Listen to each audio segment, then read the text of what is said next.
Shalom to all of you out there in social media world. This is, yes, Brother Dana coming to you from Chicago.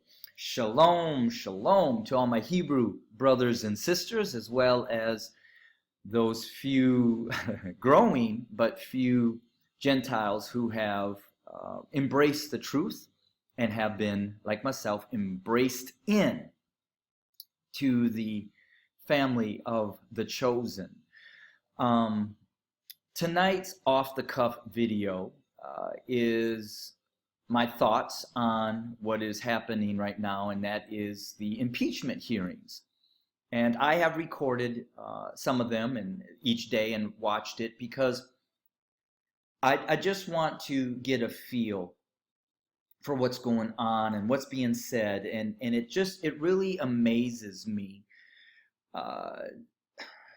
when I watch them and I watch how blinded individuals are. And I know right away my Gentile family members are going to say, well, you're a Democrat. No, I am not. I am not a Democrat, nor am I a Republican. I am a follower of Yah. I am a follower of Yeshua HaMashiach. I am a believer in Jesus Christ. I'm not even a Christian. I am a follower of Jesus Christ. But because I live in this world, I will vote for whom I feel will be the best in what needs to be done for all people, not for Dana. So let's get that straight. So when I watch with amazement out of the eyes of what I hope is through the eyes of being a follower of Jesus Christ. And I am amazed at, especially because the Republican Party swears on the Bible that they are the Christians. They're the ones that are being obedient to the Bible. And I will say this, they are. They are being Christians. They are being religious followers of the Ten Commandments, as my grandfather was. When you look at the history of Christianity, they're following suit with Christianity. And that is why I say that white supremacy is a beast. And you're seeing this beast of white supremacy, the God of the Gentiles, of the Christians, rise up. And let me just share these few things as I think about it in the natural form, that Republicans they're not stupid, and they know that this man is a beast, one that they themselves are afraid of. But since they had to suffer underneath a black man for 8 years, Democrats are in their eyes traitors to white supremacy, at least verbally, traitors to Christianity, are now their enemy, and that is the so-called Democrats, because they go against the Bible with their liberal beliefs, and they definitely, go against holding in, at least outwardly, white supremacy as God of America. And so if they had to suffer underneath a black man for 8 years, they're going to make Democrats suffer underneath President Trump for 8 years, even at the expense of their own country. And so when I think about this, it reminds me of the story of Esau and Jacob in the selling of their birthright. Now, I know that even though I'm white, I am not a direct descendant of Esau, meaning Edomite.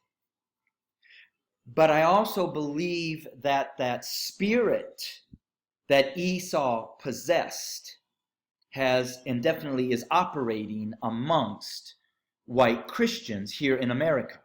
And that's where I'm bringing the connection when I am talking about Esau. And so this comes from Genesis chapter 25, verses 29 to 34. 29 says, once when Jacob was cooking stew, Esau came in from the field, and he was exhausted. And Esau said to Jacob, let me eat some of that red stew, for I am exhausted. Jacob said, Sell me your birthright now. And Esau said, I am about to die, and of what use is a birthright to me? So Jacob said, swear to me now. So Esau, swore to Jacob and sold his birthright to Jacob. Then Jacob gave Esau bread and lentil stew, and he ate and drank and rose and went his way. Thus Esau despised his birthright. This is where I'm making the connection with white evangelical Christians, conservatives. Verse 32 says, Esau said, white evangelicals are saying, I am about to die. I'm about to die because I know we're losing grip of white supremacy. And the moment we lose grip of white supremacy and white control, we will die. So therefore, what good is this Bible? What good is us following God in what he has instructed or what we have demanded people to live by? Because in this moment, we got to do what we got to do to survive because we're about to die. So what that Jesus himself said, if you live by the sword, you die by the sword. White evangelicals have no problem selling out their religion, their faith, for the God or for the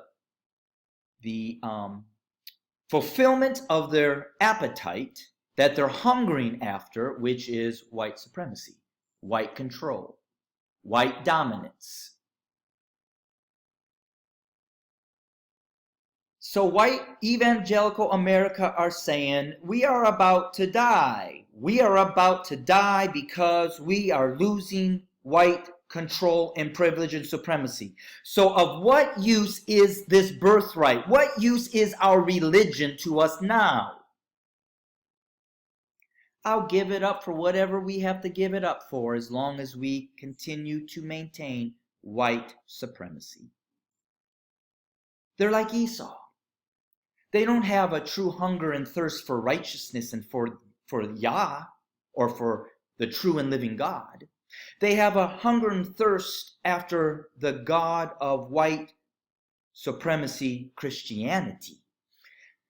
And the moment that living according to their Bible or their religion is not giving them what they need, they're going to give it up for what they hunger and thirst for, which is not righteousness, which is not the true and living God. It is for white supremacy. That is why during these impeachment hearings, and even like President Trump said, I could walk into the middle of Times Square, shoot and kill somebody, and I will still be on the throne. That is true, because he is on the throne to fulfill the word of the Most High Yah, that just like Egypt, just like the Babylonian, just like the Roman empires, the American Empire, which is all a continuation of those empires, because all these empires, and I'm missing a couple,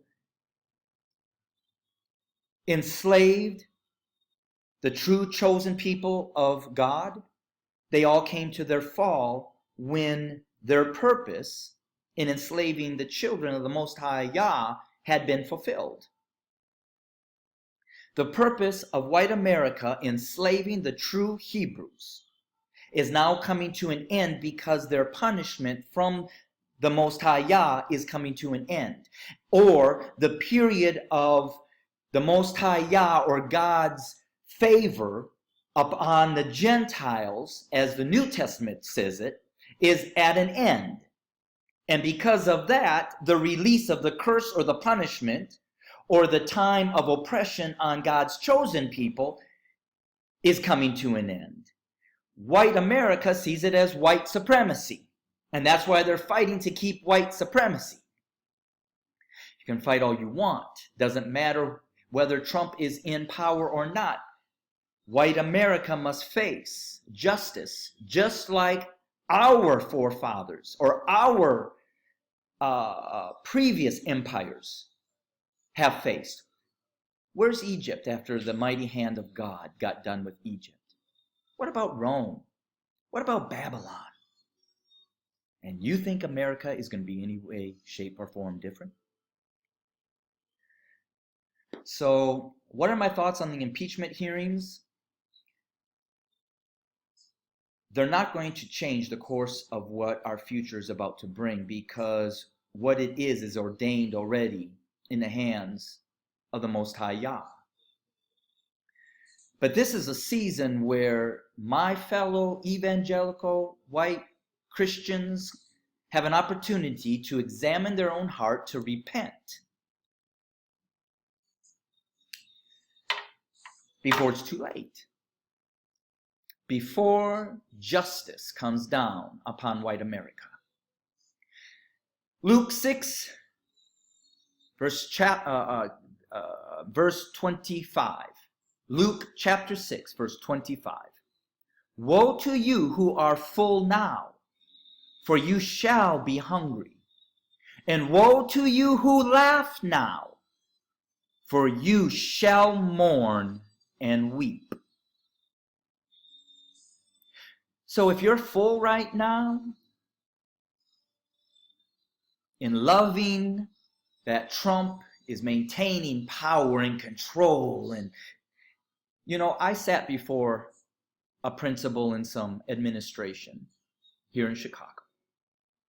And at that table, the principal looked at me, as well as the assistant principal, and said, "We've been in this field for many years, Mr. Stevens. This year, already, I have never seen the racial hate comments being made from our students upon our minority students. We have first graders that are saying things to a young black student. You're black because you came out of somebody's ASS. That's why you are worthless." And sitting around that table, we all know where it's coming from. But remember, just before the true hardship of the judgment of God came upon Egypt, there was a season when the oppression for your ancestors increased, when Pharaoh said, "Now you go out and harvest the straw, you go out and harvest it, bring it back, mix it, and make the same amount of bricks as before, when all I was having you do was mix it. Now I'm going to bring punishment to you because you're trying to raise your head. You're trying to think that you are large and in charge. You are trying to come against Egyptian supremacy. Today it's white supremacy. I'm going to make it worse for you." But to those of you who are the Hebrews, that is only the rising of the pride and the arrogance and the "I'm full and I'm laughing now," before they become hungry and they begin to mourn and weep, when the judgment of the same God, of the judgment of Egypt and Rome and Babylon, becomes the same God of judgment on the empire of white America. Woe to you who are full now, for you shall be hungry. And woe to you who laugh now, for you shall mourn and weep. This is Brother Dana coming to you from Chicago. Shalom.